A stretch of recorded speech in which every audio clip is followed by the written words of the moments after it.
ہم یہی چاہتے ہیں، اور ہمارے مہمان کا ہم تعارف کروا لیں، راولپنڈی سے ان کا تعلق ہے اور وہ سوشیو پولیٹیکل ایکٹیوسٹ ہے۔ یہ ایک بڑی اہم بات ہے جو میں نے آپ کے ساتھ کی ہے۔ سوشل ایکٹیوسٹ تو بہت زیادہ ہے، پولیٹیکل ونگ کو لے کر کے چلنا اتنا آسان نہیں ہے، اور جدا ہو دین سیاست سے تو رہ جاتی ہے چنگیزی۔ کہیں ہم چنگیز خان کو تو فالو نہیں کرنے والے، ہاں ہم یہ کسی اور موضوع پہ بات کر لیں گے، لیکن آج ہم مائنارٹی ڈے کے حوالے سے بات کریں گے۔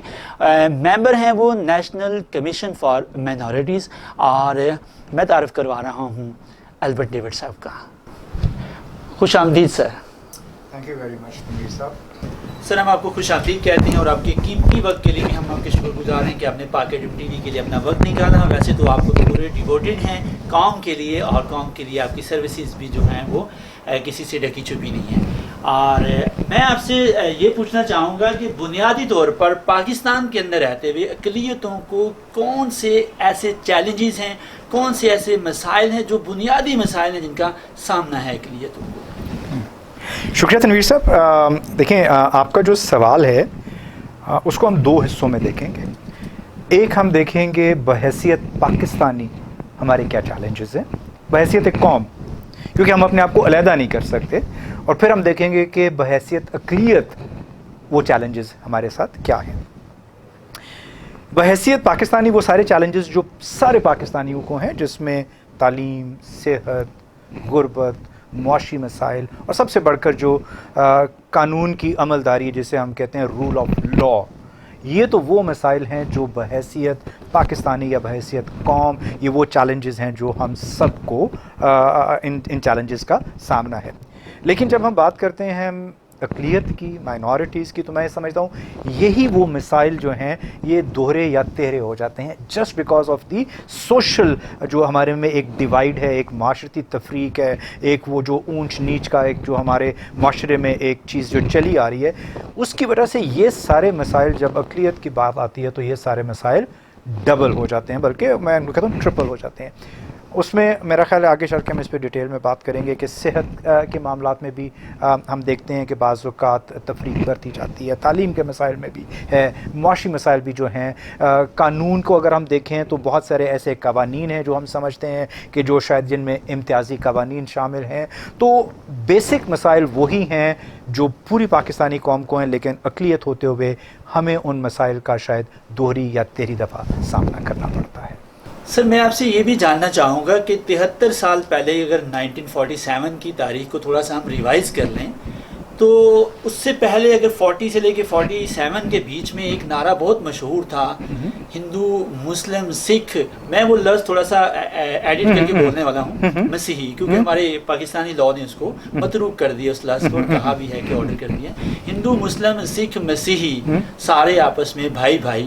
تو بھائی بھائی تو پھر بعد میں یہ تفریق اور تقسیم اور یہ کیا سلسلہ ہے کہ ابھی تک دورے اور تیرے ہو کر کے مسائل کا لوڈ جو ہیں وہ مائنارٹیز پر آ رہے ہیں، اس کی کیا کوئی خاص وجہ؟ دیکھیں، اس کی وجہ جو ہے نا وہ معاشرتی مسائل ہی ہیں جو بر صغیر کا حصہ رہے ہیں شروع سے۔ اب بر صغیر کی جب آپ ہسٹری کو دیکھتے ہیں تو بر صغیر کا جو نظام تھا وہ رہا ہی ذات پات کے اوپر ہے۔ ہندوؤں کو اگر آپ دیکھ لیں تو جو اونچی کاسٹ اور لوور کاسٹ، ہم نے وہی سارا کچھ کیری کیا ہے ابھی تک، اور ہم ابھی تک اس کو کیری کریں۔ اس میں ایک بڑی امپورٹنٹ چیز ہے، میں اکثر اس چیز کو شیئر کرتا ہوں کہ ڈی این اے ہمارا ایک ہے، مذہب ہمارے چینج ہو گئے لیکن ڈی این اے ہمارا ایک ہے، اور یہ اونچ نیچ جو مذہبی ہے، معاشرتی ہے، معاشی ہے، یہ ہمارے ساتھ چلتی آ رہی ہے، اور ہم بوجہ اس تفریق کو آج تک نہیں نکال سکے۔ اور جو ایک امپورٹنٹ چیز ہوئی ہے کہ یہ تفریق مذہب کے آ جانے کی وجہ سے اور مضبوط ہو گئی ہے۔ ہمارے امور مملکت میں مذہب کا اتنا گہرا عمل دخل ہو گیا ہے کہ اس کا اثر اب معاشرے کی ہر سطح پہ نظر آتا ہے، اور اس کی وجہ سے میں یہ سمجھتا ہوں کہ یہ تفریق گھٹنے کی بجائے، یہ ڈیوائیڈ گھٹنے کی بجائے شاید آہستہ آہستہ مزید بڑھتی جا رہی ہے، اور یہ تقویت پاتا جا رہا ہے، نعرہ مذہبی شناخت کا نعرہ تقویت پاتا جا رہا ہے۔ اچھا ناظرین، ہم ایک اور بات بھی یہاں پر ضرور ایڈ کریں گے، تفریق اور تقسیم کی بات تو ہو ہی رہی ہے، اس کو بھی ہم کہیں گے.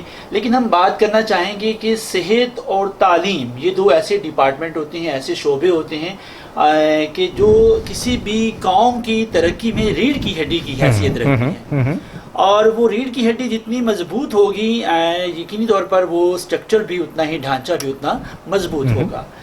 تو اس میں خاص طور سے اقلیتوں میں مسیحیوں نے صحت کا شعبہ ہو یا تعلیم کا جان توڑ محنت کی, اور شعبہ جات بھی پاکستان بننے سے پہلے بھی تھے, پاکستان کے بعد بھی, اور آج دن تک اپنی سروسز بڑی دی جا رہی ہیں اور بڑے بڑے نام پیدا کیے ہیں. وہ پاکستان کے وزیر اعظم ہوں, وہ پاکستان کے صدور ہوں, وہ پاکستان کے جرنلز ہوں, وہ پاکستان کی کوئی بھی ایلیٹ کلاس ہو, بزنس کلاس ہو یا کچھ بھی ہو, اتنی ساری پروڈکشن کے باوجود بھی, اور ان کو صحت سنبھالنے کے لیے بھی ہے کہ اگر وہ کبھی بیمار ہوئے ہیں تو وہ بڑے بڑے ہاسپٹلس میں گئے ہیں, جن میں میں ایک راولپنڈی کے ہاسپٹل کا, آپ کے شہر کا ذکر کر لوں, ہولی فیملی, اس میں ایک بڑی کنٹریبیوشن ہے ہولی فیملی کی. تو یہ سارا نظام ہے. اس کے باوجود جو مسیحی ہیں یا اقلیتی ہیں ان کا ایجوکیشن میں بھی اور ہیلتھ میں بھی ریورس گیئر لگا ہوا ہے. نہ کوئی ڈاکٹر بن رہا ہے, مطلب بہت کم ہے, فنگر ٹپس میں ہیں کہ پورے راولپنڈی میں کتنے ہوں گے, شاید ہمارے ڈاکٹرز 10 بھی نہیں ہوں گے. اسلام آباد جو کیپٹل ہے اس میں بھی نہیں ہوں گے. اسی طرح ہمارا کوئی ابھی تک ایجوکیشن منسٹر نہیں ہے ہمارا. تو کتنی امپورٹنٹ باتیں ہیں یہ ساری. تو ریورس گیئر کیوں لگا ہوا ہے, ذرا تھوڑی سی اس پہ بھی آپ ناظرین کو بتائیے گا کہ یہ کیا معاملات ہیں. دیکھیں اس میں یہ اگین سارٹ آف میں اس کو ڈیوائڈ کروں گا دو حصوں میں. ایک زمانہ ہے 70s سے پہلے کا اور ایک زمانہ ہے 70s کے بعد کا. 70s سے پہلے اگر آپ دیکھیں تو تعلیم اور صحت کے جو میدان ہے مقابلہ نہیں تھا. یا ہمارے ادارے تھے یا گورنمنٹ کے ادارے تھے, یا ہمارے اسکول تھے یا گورنمنٹ کے اسکول تھے, یا ہمارے ہسپتال تھے یا گورنمنٹ کے ہسپتال تھے. 70s کے بعد اگر آپ دیکھیں تو پرائیویٹ ادارے بننے شروع ہو گئے, تعلیمی ادارے پرائیویٹ بننے شروع ہو گئے, پرائیویٹ ہاسپٹلس بننے شروع ہو گئے, اور ایک مقابلہ آ گیا. انفارچونیٹلی مسیحی ادارے اپنے اداروں کو مضبوط نہیں کر سکے. ہمارے ادارے کمزور سے کمزور تر ہوتے گئے, اور اس میں ایک بڑی وجہ جو نیشنلائزیشن کی تھی وہ اپنی جگہ نیشنلائزیشن ہوگی, ہمارے بہت سے ادارے ہمارے ہاتھ سے چلے گئے, لیکن جو ادارے ہمارے پاس بھی تھے ان اداروں کو ہم مضبوط نہیں کر سکتے. اور کسی بھی قوم کی ترقی کا راز اس کے مضبوط اداروں میں ہوتا ہے, مضبوط پرسنالٹیز میں نہیں. اور انفارچونیٹلی ہمارے ادارے مضبوط نہیں رہے. پھر ایک مشنری اپروچ جو تھی وہ ختم ہوتی گئی آہستہ آہستہ. ریالٹی کو ہم اگر آنیسٹلی بات کریں تو یہ ادارے مشنریز نے بنائے تھے. ٹھیک ہے, اگر ہم ان اداروں کو دیکھیں جو مسیحوں نے بنائے ہیں قیام پاکستان کے بعد, تو آپ انہیں فنگر ٹپس پہ گن سکتے ہیں. ہم نے وہی ادارے کیری کیے جو مشنریز نے بنائے تھے, اور ان اداروں کی ترقی کی جو ایک وجہ تھی وہ ایک مشنری اپروچ تھی, جو وقت کے ساتھ ساتھ مقابلے کی وجہ سے, فائنینشیل ریسورسز کے کم ہونے کی وجہ سے وہ اپروچ آہستہ آہستہ ان اداروں میں سے کم ہوتی گئی. ان اداروں کا معیار آہستہ آہستہ کم ہوتا گیا, اور اس کے ساتھ ساتھ کمرشل ادارے اتنے آ گئے کہ پھر شاید ہم مقابلہ نہیں کر سکے.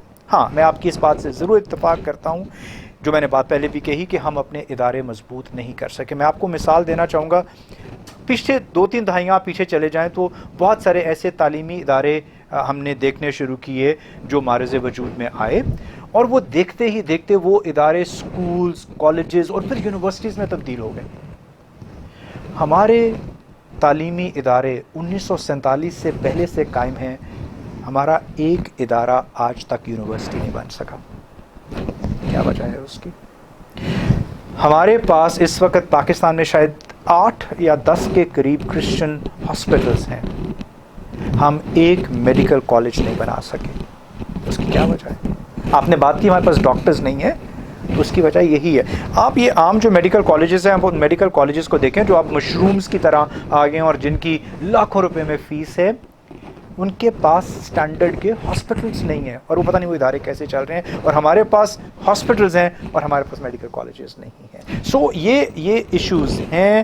ہم اپنے اداروں کو مینٹین نہیں رکھ سکے, ہم اپنے اداروں کا معیار مینٹین نہیں رکھ سکے, اور ہمارے اداروں نے ترقی نہیں کی. یہ تو ہوا یہ کہ ہم سیلف سپورٹڈ نہیں رہے، اپنے آپ کو موٹیویٹ نہیں کیا، اپنے ٹارگٹ سیٹ نہیں کیے، اپنے گولز سیٹل ڈاؤن نہیں کیے، اقلیتی اداروں نے یا اقلیتی جو ہیڈس تھے انہوں نے اس طرف دھیان نہیں دیا۔ ہم بات کر رہے تھے کہ انٹرو میں بھی میں نے کہا کہ ریاست ایک ماں کی طرح ہوتی ہے، جب کوئی چیز بگڑتی ہے تو جو گھر کا بڑا ہوتا ہے اس کی یہ اہم ترین ذمہ داری ہوتی ہے کہ وہ بگڑے کو سنوارے۔ بالکل ٹھیک ہے۔ ایک چیز جو آپ کی پنپ رہی تھی اور آپ کی بالکل فلورش چیز تھی، ایک آپ کی ایسی ادارے تھے جو قائم شدہ تھے، جن کے اوپر ذرا سی اسٹرگل کے بعد آپ دنیا میں نام پیدا کر رہے تھے۔ میں ایک بات کرتا ہوں، بے شک مشنری تھے، کنگ ایڈورڈ ہے، میڈیکل کالج ہے، کنگ ایڈورڈ میڈیکل کالج ہے، بھلے وہ بنایا مشنریز نے یا قیام پاکستان سے قبل اس کی سارا کچھ ہو گیا، وہ قائم ہو گیا ادارہ، اس طرح تو پنجاب یونیورسٹی کا بھی یہی حال تھا۔ میرا یہ کہنے کا مقصد یہ ہے کہ اگر کہیں سپورٹ کی ضرورت تھی تو کیا قانون ساز اداروں نے کوئی ایسی قانون سازی کی کہ انہیں سپورٹ کیا جائے، انہیں فنڈنگ کی جائے، انہیں فائنینشیل سپورٹ کیا جائے، ان لوگوں کو آگے لے کے آیا جائے، ان لوگوں کے ساتھ کوئی اسٹرگل کی جائے؟ کیا کوئی ایسا کوئی دور آیا کہ 73 سالوں میں کبھی ایسا ہوا کہ کوئی ایسا سپورٹڈ قسم کا ملا ہو، یا صرف قومیانے میں ادارے لیے گئے کہ آپ کے ادارے صرف لے لیے گئے؟ نہیں، میں ایگری کرتا ہوں آپ سے، ریاست کی ذمہ داری ہوتی ہے، ریاست کی ذمہ داری ہونی بھی چاہیے، لیکن پھر اس میں ہمیں ایشوز کو ایک وائڈر پرسپیکٹو میں دیکھنا پڑے گا، کیونکہ ایک طرف ہم کہتے ہیں کہ حکومتی عملداری نہ ہو، یا دوسرے لفظوں میں کہ حکومت ہمارے جو معاملات ہیں اداروں میں ان میں دخل اندازی نہ کرے۔ دیکھیں، جب فائنینشیل ایشوز آتے ہیں نا، جب حکومت ہمیں پیسے دے گی تو پھر وہ بہت سارے معاملات پہ کنٹرول بھی اس کا ہوگا، ٹھیک ہے؟ تو اس پہ پھر ہمیں we have to be ready. اگر ہم چاہتے ہیں کہ گورنمنٹ ہمیں سپورٹ کرے، میں آپ کو ایک مثال دیتا ہوں، ایڈورڈز کالج کی مثال آپ لے لیں۔ گورنمنٹ کہتی ہے کہ جی ہم اس ادارے کو، حالانکہ اس میں حقیقت نہیں ہے، لیکن گورنمنٹ یہ کلیم کرتی ہے کہ ہم اس ادارے کی فائنینشیل سپورٹ کر رہے تھے، اس ادارے کو فائنینشیل سپورٹ ہمارے سے مل رہی تھی، اس وجہ سے وہ ادارہ ہمارا ہو گیا، اور آج ایڈورڈز کالج آپ کے پاس نہیں ہے۔ سو ان چیزوں کو بھی ہم نے دیکھنا ہے۔ مطلب وہ ادارے بھی لے لیے گئے جو نہیں بھی کر رہے تھے، اور اس میں حقیقت ہو یا نہ ہو، تو اس کا مطلب ہے کہ ابھی might is right is okay. بالکل، میں سمجھتا ہوں اس میں صرف، میں یہ نہیں کہوں گا کہ اس میں صرف ریاست کا قصور ہے، میں کہوں گا کہ اس میں نے جو پہلے کہا کیپیسٹی کے ایشوز ہیں، شاید ہمارے اندر وہ کیپیسٹی نہیں تھی کہ ہم اتنے بڑے اداروں کو سسٹین کر سکتے، مینٹین کر سکتے اور ان کو کامیابی کے ساتھ چلا سکتے۔ ریاست کی ذمہ داری اپنی جگہ، لیکن آپ اس کے ساتھ ساتھ آپ یہ دیکھ لیں کہ اور جو کمیونٹیز ہیں، میں آپ کو مثال دے دیتا ہوں، بہائی کمیونٹی کے ان کے ادارے ہیں اور وہ ان کو سسٹین بھی کر رہے ہیں، مینٹین بھی کر رہے ہیں، اور وہ ادارے کہاں پہ ہیں؟ تو کیپیسٹی کے ایشوز ہیں۔ چلیے، یہ تو ایک ایسی بحث ہے کہ جو کبھی کمپلیٹ ہونے والی نہیں ہے، جب تک ہم ان گولز کو، ان چیزوں کو اچیو نہ کر لیں۔ ایک اچھی سوسائٹی جو کہ ایک ترقی یافتہ سوسائٹی نہ بن جائے، تب تک تو یہ اسٹرگل کا پیریڈ ہے، بالکل رہتا ہے۔ ناظرین، ایک اور ہم سوال لیں گے۔ ناظرین، یہ ساری باتیں تو ہم سن رہے ہیں اپنے مہمان البرٹ ڈیوڈ سے، جو کہ سوشیو پولیٹیکل ایکٹیوسٹ ہیں، اور پھر وہ نیشنل کمیشن فار مائنارٹیز کے ممبر بھی ہیں، اور بڑے ایکٹیو ممبر ہیں۔ ان کے جوابات آپ سن رہے ہیں۔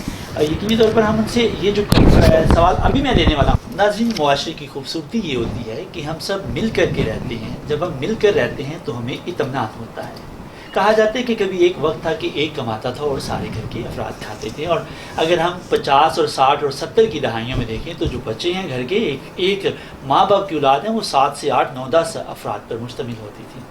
اس کا مطلب ہے کہ کمیونٹیز قریب رہتی تھیں اور انہیں آزادی کا جو محبت تھی اور نعمت تھی اور دولت تھی، اس سے وہ صحیح طور پر مالا مال تھے۔ لیکن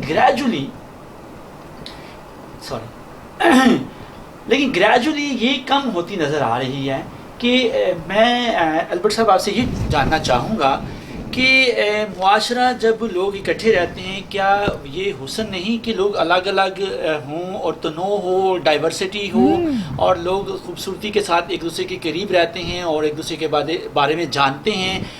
کرسمس آئے تو ہیپی کرسمس کہا جائے، اور ہولی آئے تو ہیپی ہولی، اور عید قربان آئے تو کہا جائے کہ عید مبارک کہا جائے۔ یہ ساری خوبصورتیاں ہیں کسی بھی سوسائٹی کی، کسی بھی معاشرے کی، مگر یہ گریجولی کم ہوتی جا رہی ہیں۔ آپ بتائیے بطور رہنما کہ یہ ہمیں ذرا تھوڑا سا بتائیے گا کہ وہ علاقے جہاں پر پیورلی ایک ہی کمیونٹی رہتی ہے اور اقلیت رہتی ہیں، وہاں پہ کمفرٹیبل ہوتے ہیں یا جہاں پہ مکس رہتے ہیں وہاں کمفرٹیبل ہوتے ہیں کہ وہاں پر اپنے سیاسی مذہبی معاشرتی طور پر کہاں پر کمفرٹیبل زون شروع ہوتا ہے؟ دیکھیے جہاں تک کمفرٹیبل ہونے کی بات ہے تو آبویسلی جب ہم اپنے ایک ماحول میں رہتے ہیں تو ہم زیادہ کمفرٹیبل ہوتے ہیں. وہ صرف میں یہ نہیں کہوں گا کہ وہ صرف مائنورٹیز یا مسیحی یا ہندو، بلکہ میں یہ کہوں گا کہ جہاں کہیں پہ بھی کوئی بھی گروپ اکٹھا ہوتا ہے، علیحدہ ہوتا ہے، تو ایک کمفرٹ لیول جو ہے وہ زیادہ ہوتا ہے. لیکن آئی تھنک جو بات آپ نے جس کا ذکر کیا، وہ ڈائیورسٹی کا آپ نے ذکر کیا، آئی تھنک وہی ہمارے معاشرے کا حسن ہے. انفارچونیٹلی ہم اپنی ڈائیورسٹی کو سیلیبریٹ نہیں کر رہے. انفارچونیٹلی اور میں اکثر یہ کہتا ہوں کہ جتنا ڈائیورس ہماری سوسائٹی ہے نا یا بر صغیر ہے، بہت کم معاشرے اتنے ڈائیورس ہیں. پاکستان کی مثال لے لیں، کہتے ہیں کہ ہر 9 کلومیٹر کے بعد یا 9 میل کے بعد ہمارا ڈائلیکٹ چینج ہو جاتا ہے. What is this? This is diversity. ٹھیک ہے، آپ چاروں صوبوں کو لے لیں، آپ گلگت بلتستان کشمیر کو لے لیں، ہماری جو رسومات ہیں what is that is diversity. آپ مختلف مذاہب کو لے لیں، آپ نے کرسمس کی بات کی، آپ نے ہولی کی بات کی، آپ عیدوں کی بات کریں، ٹھیک ہے، جو ہمارے شب برات ہے یا جو دوسرے تہوار ہیں جو مسلمان celebrate, this all boils down to diversity. لیکن ایشو یہ ہے کہ ہم اس ڈائیورسٹی کو سیلیبریٹ نہیں کر رہے. We have not been able to sell this diversity out of Pakistan. ہم معاشرے کی ڈائیورسٹی کی باتیں کر رہے ہیں اور یہ حسن ہے معاشرے کا. یہ حسن کب گہنا گیا؟ جب ہم یوحنا آباد کی بات کرتے ہیں، جب ہم گوجرا کی بات کرتے ہیں تو یہ حسن گہنا جاتا ہے. جب ہم پشاور کی بات کرتے ہیں چرچ کی تو یہ حسن گہنا جاتا ہے. جب ہم کوئٹہ کی بات کرتے ہیں چرچ کی تو یہ گہنا جاتا ہے. یہ کیا وجوہات ہیں؟ آخر اس کے پیچھے کیا چیزیں چل رہی ہیں کہ ہم پیورلی رہنا شروع کر دیں ایک خاص جگہ پر کہ وہاں ہمارا لیبل ہو، یا ہم مکس رہیں تو یہ پھر بولتے ہیں، پھر اکثریت جو ہے وہ اپنا کچھ نہ کچھ ایسا شیئر کرتی ہے کہ جو ہمارے سالوں سال ہماری نسلیں پیچھے چلی جاتی ہیں. اس کی کیا وجوہات ہیں اور حکومت اس پہ کیا اقدامات کر رہی ہے؟ مجھے دونوں طرف سے اپنا پوائنٹ آف ویو شیئر کیجیے. اوکے، دیکھیں پہلی بات تو کہ میں آپ کی بات میں صرف ایڈ کروں گا، آپ نے یوحنا آباد کی بات کی، آپ نے گوجرا کی بات کی، آپ نے ان سارے انسیڈنٹس کی بات کی جو مائنورٹیز کے ساتھ ہوئی. آپ ان انسیڈنٹس کو کیوں بھول رہے ہیں جو میجورٹی کے ساتھ ہوئے؟ آپ جو مساجد میں بم دھماکے ہوئے ہم ان کی بات کیوں نہیں کرتے؟ جو امام بارگاہوں میں بم دھماکے ہوئے ہم ان کی بات کیوں نہیں کرتے؟ جو آرمی پبلک اسکول میں ہوا ہم اس کی بات کیوں نہیں کرتے؟ دیکھیں ان ایشوز کو میں پھر واپس وہیں پہ آؤں گا Tanveer Sahab. We have to take a national approach. اگر ہم صرف بات کرتے رہیں گے نا اپنی، ہمارے ساتھ یہ ہو گیا، ہمارے ساتھ یہ ہو گیا، ہمارے ساتھ یہ ہو گیا، تو پھر وہ ہمارے ساتھ ہی ہوتا رہے گا. We have to come out of this approach. ہمیں اگر مسجد میں دھماکہ ہوا ہے تو وہاں پہ بھی جانا ہے، اگر کسی امام بارگاہ میں ہوا ہے تو وہاں پہ بھی جانا ہے. Let's take it in a way کہ یہ زیادتی پاکستان کے ساتھ ہو رہی ہے، یہ زیادتی اس پورے معاشرے کے ساتھ ہو رہی ہے اور یہ اس پورے معاشرے کو نقصان پہنچا رہی ہے. انفارچونیٹلی دیر آر ایلیمنٹس، کچھ انتہا پسند ایلیمنٹ ہمارے معاشرے میں ہیں. وہ صرف مسیحوں کے خلاف نہیں ہے، وہ صرف ہندوؤں کے خلاف نہیں ہے، وہ صرف کسی اور کے نہیں، وہ اس معاشرے کے خلاف ہیں، وہ پاکستان کے خلاف ہیں. وہ پاکستان کو پھلتا پھولتا نہیں دیکھ سکتے. پاکستان کی جیو اسٹریٹجک یا جیو پولیٹیکل سچویشن ایسی ہے کہ ہم اس وقت ایک بہت امپورٹنٹ جگہ پہ بیٹھے ہیں. سی pack is the lifeline of Pakistan. CPEC is the lifeline for many countries. اگر ہمارے ساتھ یہ زیادتی ہو رہی ہے اور ہمیں اگر نشانہ بنایا جا رہا ہے تو اس کا ایک انٹرنیشنل ایجنڈا بھی ہے. میں مانتا ہوں کہ مذہب کے نام پہ بھی ہوتا ہے. میں نے پہلے کہا کہ ایز اے سوسائٹی ہم نے اتنا ڈیولپ نہیں کیا. ان ساری چیزوں کو بھی ہم نے ذہن میں رکھنا ہے. اینڈ اگین آئی تھنک جو سافٹ امیج ہے پاکستان کا، میں ایک معاشرے کی بات کرتا ہوں، ہم اس سافٹ امیج کو نہیں بھیج سکے. اب سافٹ امیج کی طرف ہی آ رہا تھا کہ سافٹ امیج کی بات یہ کہ مینورٹیز نے ہمیشہ اپنے مندر کھولیں، اپنے چرچز کھولیں، اپنے گردوارے کھولیں کہ یہاں پر آئیے، یہاں بیٹھ کر کے بات کرتے ہیں، چاہے وہ اکثریتی ممبر ہوں، ہمیشہ دعوت ملی ہے۔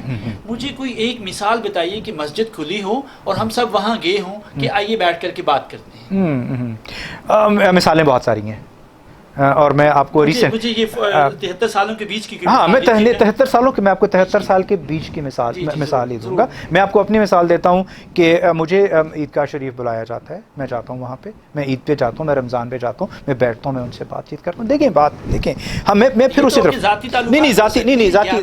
ذاتی تعلق کی بات نہیں کر رہا۔ دیکھیں تنویر صاحب، میں چاہتا ہوں کہ اب ہم ایز اے نیشن، ٹھیک ہے، ایز اے نیشن اب ہم اس سوچ سے باہر آئیں کہ ہمارے ساتھ زیادتی ہو رہی ہے۔ ہمیں اس سوچ سے باہر آنا۔ دیکھیں زیادتیاں، میں آپ کو ایک مثال دیتا ہوں، ابھی امریکہ میں کیا ہوا ہے، یہ وہ جو ایک سیاہ فام کو، کیا امریکہ سے بھی زیادہ کوئی ترقی یافتہ معاشرہ ہے؟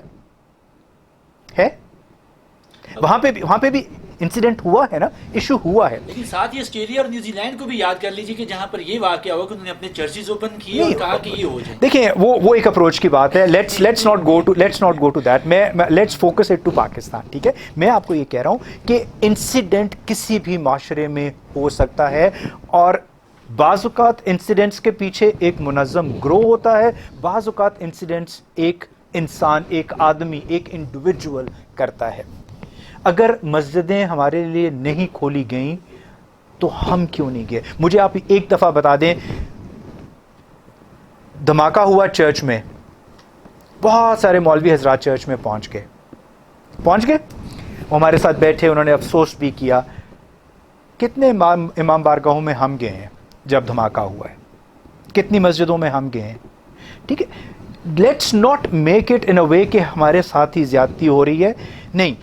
اگر ہم چاہتے ہیں تو پھر ہمیں بھی قدم آگے بڑھانا ہوگا۔ اگر ہم چاہتے ہیں کہ ہمارے لیے مسجدیں کھلیں، ہمارے لیے امام بارگاہیں کھلیں، تو Tanveer Sahab we have to take those steps, we have to take that initiative. میں آپ کو ایک بات بتاؤں، جہاں پہ کہیں دو بھائیوں میں لڑائی ہو رہی ہوتی ہے نا، تو وہاں پہ ایک تیسرا آتا ہے نا میڈیٹر کے طور پہ، and I think we as Christians Pakistan میں ہم وہ ایک یونیک سچویشن لے سکتے ہیں جہاں پہ ہم بہت سارے مسائل کے حل کے لیے، چاہے وہ مذہبی ہیں، چاہے وہ لسانی ہیں، چاہے وہ کسی بھی بنیاد پہ ہیں، if we play an important role, we could be the mediators in Pakistan. We could be those people جن کا کوئی اسٹیک اس طرح سے نہیں ہے، and we can come and we can bring that soft image of Christianity. ہمیں خود بھی تو لانی ہے نا، ہم وہ لا سکتے ہیں۔ سنس 1947 ہم اپنا یہ کردار کرتے ہی آ رہے ہیں، چلیں کسی دور میں ذرا کم کردار ہوا ہوگا اور کسی دور میں بہت اچھا ہو گیا ہوگا، ٹھیک ہے۔ آپ دیکھ لیجئے پورے پاکستان کے اندر، جو ہم پیچھے بھی میں نے ایک سوال آپ سے پہلے پوچھا تھا کہ کیا پیورلی رہیں یا ہم مکس رہیں، کمیونٹیز مل کر کے رہیں، تو ایسا ہوتا ہے۔ ایون کہ کیپٹل کے اندر بیٹھی ہوئی ہماری آبادیاں جو ہیں، کیپٹل کے اندر بیٹھی ہوئی وہ بنیادی حقوق سے محروم ہیں، نہ وہاں گیس، نہ بجلی، نہ پانی، اور ایون کہ وہ ساری کی ساری آبادیاں تقریباً نالوں کے اوپر آباد ہیں، ٹھیک ہے، جہاں پر وہ غربت کی لکیر تو چلو ہو گئی، ٹھیک ہے، صحت کی لکیر سے بھی وہ نیچے ہیں، ٹھیک ہے، انسان بھی نہیں وہ کہلائے جا سکتے، ٹھیک ہے۔ ان کے کاروبار زندگی کو ترقی دینا کیا ریاست کی ذمہ داری ہے، اور اس کے بارے میں کیا کوئی قوانین ہیں، کیا کوئی اقدامات اٹھائے جا رہے ہیں؟ دیکھیں ریاست کی ذمہ داری بالکل ہے، میں اس بات سے تو دیکھیں شروع سے آپ کہہ رہا ہوں کہ ریاست کی ذمہ داری بالکل ہے۔ ریاست نے تمام ضروریات زندگی مہیا کرنی ہیں، اس بات سے کوئی انکار نہیں ہے۔ بلوچستان میں گیس نہیں ہے، جہاں سے گیس نکلتی ہے، وہاں پہ کئی علاقوں میں گیس نہیں ہے۔ میں آپ کو پھر تنویر صاحب وہیں پہ لے کر آ رہا ہوں، ڈونٹ برنگ اٹ کہ جی ہمارے ساتھ زیادتی ہو رہی ہے۔ ریاست پاکستانی سارے پاکستانیوں کو ابھی تک ان کے حقوق نہیں دے سکی. حکومتیں ابھی تک پوری طرح تمام پاکستانیوں کو ان کے صحت کے، ان کی تعلیم کے حقوق نہیں دے سکی. میں آپ کو صرف ایک بات کہتا ہوں، مجھے پتا آپ کس طرف آنا چاہ رہے ہیں، میں آپ کو صرف ایک بات بتاتا ہوں. آج اگر گورنمنٹ کہتی ہے کہ جی ہم آپ کو اس کچی بستی سے اٹھاتے ہیں اور ہم آپ کو ایک نئی جگہ پہ بساتے ہیں، کتنے لوگ جائیں گے؟ کتنے لوگ جائیں گے؟ مجھے آپ بتائیں. دیکھیں، میں آپ کو واپس اسی طرف لانا چاہ رہا ہوں. ایشوز ہیں، میں اس بات سے قطعاً انکار نہیں کرتا کہ ریاست کی ذمہ داری ہے، حکومت کی ذمہ داری ہے، لیکن ایز اے سوسائٹی تنویر صاحب ہماری بھی بہت بڑی ذمہ داری ہے. ایز پیرنٹس ہماری بھی بہت ساری ذمہ داری ہے. آپ کچی بستیوں کی بات تو کر رہے ہیں، ان کچی بستیوں میں ہم اپنے موبائل میں 100 روپے کا چارج روز کراتے ہیں لیکن اسکول کی فیس نہیں دیتے. یہ میری ذمہ داری ہے کہ میرا بچہ تعلیم حاصل کرے. میں اپنی ذمہ داری کو حکومت پہ ڈال کر سارا الزام حکومت اور ریاست کو نہیں دے سکتا. یہ تو ایک حقیقت ہے کہ یہ کردار دونوں طرف سے ہوتا Exactly. ہے، لیکن اس کے باوجود جہاں روشنی ہوتی ہے وہیں سے چیزیں پھوٹتی ہیں اور لوگ راہ دیکھتے ہیں. بالکل. تو روشنی چونکہ اداروں کے پاس ہوتی ہے، ماں باپ کے پاس اتنی روشنی اور اویئرنیس نہیں ہوتی، تو اسی وجہ سے یہ پھر اولین ذمہ داری جو ہے وہ ریاست ہی کی، پہلی ذمہ داری ریاست ہی کی تو ہے. ہم اب ایک اس طرف بات کر لیں کہ کاروبار زندگی جو ہے، ہاں یعنی ہم بار تقریباً کوئی ہم 4 سے 5 دفعہ بات کر چکے ہیں کہ غربت کی لکیر سے نیچے ہیں. بالکل. گو کہ پاکستان ایک ترقی پذیر ملک ہے، لیکن پھر بھی اتنے وسائل بھی کم نہیں ہیں. آپ بھی جانتے ہیں کہ اتنے وسائل نہیں، وسائل سے بلکہ مالا مال ہے. جب اس خطے کو ڈیزائن کیا جا رہا تھا تو اس میں بہت سارا، آپ نے بلوچستان کی بات کی، تو بلوچستان کو اسی لیے انکلوڈ کیا گیا تھا کہ وہ منرلز اور معدنیات سے بھرا ہوا ایک خزانہ ہے. تو ہم بات جس طرح توجہ کرانا چاہ رہا ہوں میں آپ کی کہ کاروبار کرنے کے لحاظ سے اکثر یہ ہے کہ ابھی تو چلو تھوڑے سے لوگ شروع کر رہے ہیں کہ پالرز کھول رہے ہیں، لڑکے یا لڑکیاں، یا ہمارے لڑکے لڑکیاں کارپینٹرز کی طرف جا رہے ہیں، یا تھوڑے بہت گورنمنٹ کے شعبوں میں نوکریاں مل رہی ہیں، یا گزٹڈ کی طرف بھی کہیں نہ کہیں ہمیں کوئی نہ کوئی نظر آ جاتا ہے. مگر ایک خاص پرٹیکولر لیول ہے ہوٹل کا. کس کا؟ ہوٹل کا. ہوٹلنگ کا، جہاں کھانے پینے کی اشیاء ہیں. یہ کیا کس حد تک اجازت ہے، پہلا حصہ اس کا، اور دوسرا اس کا حصہ یہ ہے کہ اس پہ کیا کوئی قوانین ہیں اور کیا اقدامات جو ہے وہ حکومت اٹھا رہی ہے؟ دیکھیں، اس میں اجازت کی بات تو تنویر صاحب کوئی نہیں. دیکھیں، کاروبار تو کوئی بھی کر سکتا ہے، اس میں گورنمنٹ کی طرف سے قطعاً کوئی ممانعت کم از کم میرے علم میں نہیں ہے کہ جی جو غیر مسلم ہیں وہ کوئی کھانے پینے کا یا ہوٹلنگ کا جو ہے بزنس نہیں کر سکتے. میرے خیال میں ایسا نہیں ہے. بات پھر معاشرے کی آ جاتی ہے. ہمارا معاشرہ کمزور ہے نا. ہم تو یہ بھی کہتے ہیں کہ جی ہم بورڈ لگا دیتے ہیں کہ اس دکان میں جو غیر مسلم ہیں وہ بال کٹوانے نہ آئیں، جو غیر مسلم ہیں وہ اپنے برتن علیحدہ رکھیں. تو وہ سرکار کی بات نہیں ہے، وہ معاشرے کی بات ہے، وہ انفرادی انسانوں کی بات ہے. میں نے ایڈ کر لیں جوزف جو ابھی مارا گیا پشاور میں، ہاں جی اس کو بھی ایڈ کر لیں، جس نے ایک گھر لے لیا اس گلی کے اندر. تو یہ بھی واقعہ چلیں، بالکل چلیں، اس پہ پھر کسی وقت بات کریں گے، میں آپ کو اس پہ بتاؤں گا. بالکل اس طرح کے انسیڈنٹس ہیں جہاں پہ شاید لوگ یہ سمجھتے ہیں کہ شاید وہ ہماری جو ایک ٹیریٹری ہے اس کے اندر کوئی آنا چاہ رہا ہے، تو وہ نہیں چاہتے کہ اس کے اندر کوئی آئے. میں نے ایک مثال یہ بھی دیکھی ہے کہ وہ ایک ڈاکٹر نے 2 تھرمامیٹر رکھے ہوئے تھے کہ ایک مسلمانوں کے لیے اور ایک غیر مسلمانوں کے لیے، لیکن گورنمنٹ کی ایسی کوئی وہ چیز نہیں ہے. یہ انڈیویجولس کی بات ہے. تو میں یہ سمجھتا ہوں، میں آپ کو مثال دے سکتا ہوں. ہمارے ادھر ہی راولپنڈی میں ایک لڑکا ہے، اس نے اپنا یہ ہیئر سیلون ایک سٹارٹ کیا، اور میں اس بچے کو ترقی کرتا ہوا دیکھ رہا ہوں. وہ مسلم مارکیٹ میں، اوپن مارکیٹ میں بیٹھا ہوا ہے. وہ اپنی محنت، اپنے ہنر کی وجہ سے وہ ترقی کر رہا ہے. اس کے میرا خیال ہے 99% اس کا جو کسٹمر ہے وہ مسلمان ہے. علم اس کے پاس آتا ہے وہ ترقی کرے. جہاں پہ لوگ محنت کرتے ہیں لوگ ترقی کرتے ہیں. لیکن آئی کمپلیٹلی اگری, ہمارا معاشرہ اتنا ڈیولپڈ ابھی نہیں ہے. بہت ساری معاشرے میں ایسی چیزیں ہیں جو صرف وہ البرٹ ڈیوڈ کا نام سن کے ہی وہ اس دکان پہ شاید آنا پسند نہیں کریں گے. لیکن گورنمنٹ نے تو مجھے دکان کھولنے کی اجازت دے دی, میں نے دکان کسی مارکیٹ میں کھول بھی لی. اب وہ معاشرہ کیسا ہے, وہ کمیونٹی کیسی ہے, اس پہ اختیار نہیں ہے. تو آج ہم پروگرام کے آخر میں پہنچ چکے ہیں. آپ کے شکریہ آپ نے شروع میں بھی ادا کیا, تو یقینی طور پر ہم آخر پر بھی آپ کے وقت کا شکریہ ادا کریں گے. لیکن ایک بات جو ہے, آج اقلیتوں کا دن منایا جا رہا ہے پاکستان میں 11 اگست کے حوالے سے, اور اس دن کے حوالے سے آپ کیا کوئی خاص پیغام دینا چاہیں گے؟ کہ مائنورٹی ڈے کے حوالے سے دیکھیں, again I think it is very symbolic.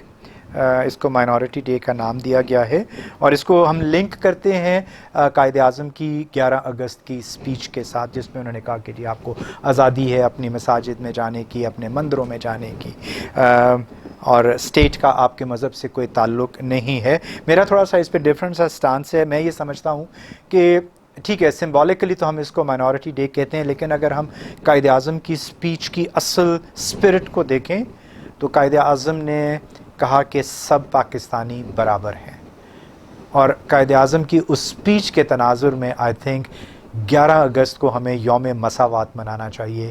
صرف مائنورٹیز کو نہیں, سارے پاکستانیوں کو منانا چاہیے. اور قائد اعظم کی اصل اسپرٹ, ان کی اسپیچ کی اصل اسپرٹ یہ تھی کہ سارے پاکستانی برابر ہیں.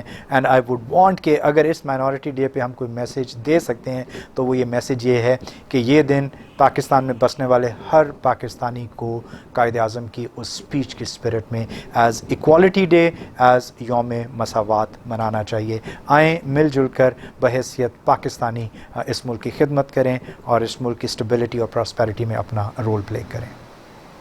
ناظرین, آج اپنے مائنورٹی ڈے کے حوالے سے بہت ساری باتیں, تفصیلی گفتگو سنی. جن جن پہلوؤں پہ ہم بات کر سکتے تھے ہم نے کوشش کی کہ ان تمام سوالات کے جوابات اپنے مہمان البرٹ ڈیوڈ صاحب سے لیے جائیں اور آپ تک ان کے خیالات پہنچائے جائیں.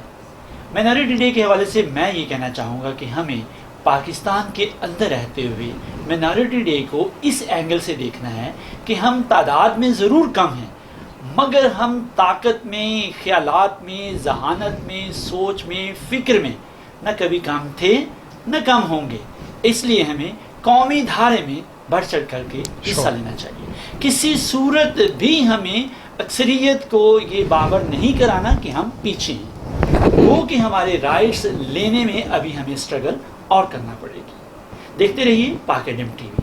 میں آپ کا میزبان تنویر چودھری, پھر ملیں گے کسی اور مہمان کے ساتھ کسی اور پروگرام میں.